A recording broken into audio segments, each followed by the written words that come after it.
বন্ধুরা, আশা করি আপনারা সবাই ভালো আছেন। তো আমাদের খাদ্য অধিদপ্তরের পরীক্ষা আমাদের দরজায় করানো হচ্ছে। তো শেষ সময় আমরা কিভাবে প্রস্তুতি না নিব এবং আমাদের পরীক্ষাটা কোথায় হবে, এমসিকিউ রিটেন ২ টা হবে নাকি শুধু এমসিকিউ হবে এবং পরীক্ষার কেন্দ্রটা কোথায় হবে, এই নিয়ে বিস্তারিত বলতে একটু কথা বলব। আরেকটা বিষয়, যেটা ভিডিওটা একটু বড় হইতে পারে, আপনারা অবশ্যই না টেনে সম্পূর্ণ দেখবেন।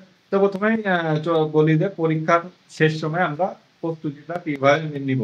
একটা কথা আছে, শেষ ভালো যাক সব ভালো থাক। তো এখন আমাদের আসলে বিস্তারিত পড়ার সময় নেই, এখন আমরা শুধু রিভিশন করবো। তো রিভিশনের ক্ষেত্রে ফার্স্টে আমরা প্রায়োরিটি দেবো, সেটা হচ্ছে বিসিএস এর প্রশ্নগুলো। বিগত যে বিসিএস এর প্রশ্নগুলো আছে এগুলো আমরা করবো। এখান থেকে কিন্তু আপনারা আপনাদের 60 থেকে 70% মার্ক আপনারা এখান থেকে নিতে পারবেন। আমরা এখান থেকে 60 থেকে 70% মার্ক কমন পাবো। তারপরে আমরা যে বাকি 30% মার্ক আছে, এটার জন্য আমরা ফোকাস করবো হচ্ছে এই যে বিগত ৩-৪ মাস আগে, অর্থাৎ এই বছরে যে পরীক্ষাগুলো হয়েছে এইগুলো আমরা পড়বো। কারণ এটা পড়লে কিন্তু আমাদের দুইটা সুবিধা হবে। এক, জব সলিউশন যে বিষয়টা পড়া হচ্ছে, তার সাথে নতুন যে কিছু যেটাকে বলে সাম্প্রতিক বিষয়গুলো আমরা জেনে যাব। তো এই দুইটাকে ফোকাস করে যদি সময় থাকে, আপনারা অবশ্যই জব সলিউশন তো অবশ্যই পড়ছেন আপনারা, ওইগুলো কিছু রিভাইজ দিবেন। তো বাট ফোকাসে রাখবেন হচ্ছে আপনারা বিসিএস প্লাস হচ্ছে এই যে বিগত ৩-৪ মাস ৫ মাস ৬ মাস আগে যে পরীক্ষাগুলোতে এই পরীক্ষার প্রশ্নগুলো, এই দুটাকে ফোকাস করে বাকি বিষয়ে প্রস্তুতি নিবেন। তারপর সেকেন্ডলি আসলে আমরা বলতে চাচ্ছি যে আমাদের আমাদের পরীক্ষাটা কি রিটেন হবে নাকি এমসিকিউ হবে। তো পরীক্ষাটা কিন্তু এবার এমসিকিউ পদ্ধতি হবে এবং এমসিকিউ হওয়ার পর কিন্তু রিটেন হওয়ার সম্ভাবনা হবে। তো আমাদের দুই ভাবেই প্রস্তুতিটা নিয়ে রাখতে হবে।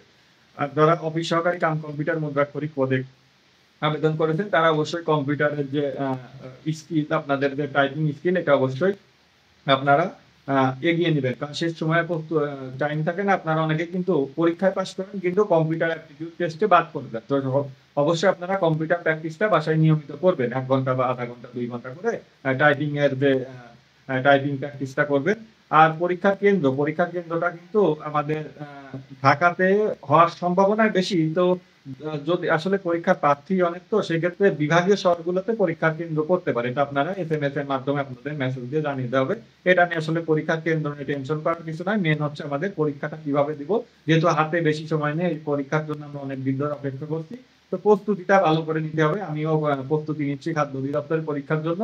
তো কালকে থেকে আমি আর কি কিভাবে পড়ি সেটা আমি নিজের মতো করে ভিডিও করব। তো আমি আসলে অনেক বড় কিছু জানি না বা কম জানি, আপনারা আমার থেকে ভালো জানেন। ভালো লাগে তাই ভিডিও করি, পড়ার উৎসাহ পাওয়ার জন্য ভিডিও করি। তো আপনারা দেখবেন, আশা করি আপনাদের কাছে এটা আসে এবং আমার চ্যানেলটিকে আপনারা সাবস্ক্রাইব করে আমার পাশে থাকবেন এবং আমাকে উৎসাহ দিবেন।